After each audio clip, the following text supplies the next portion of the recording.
sa katarong o hustisya.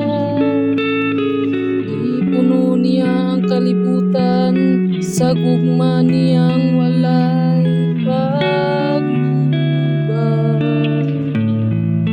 Ang yuta puno sa kayo sa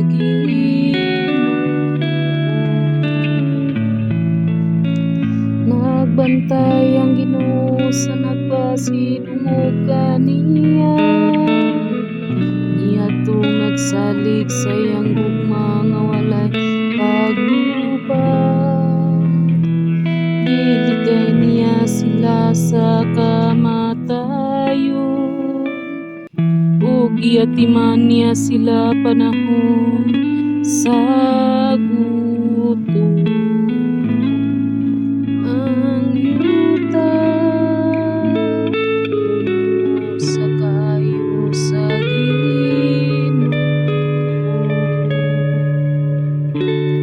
Ang atong paglaom anaa sa Ginoo.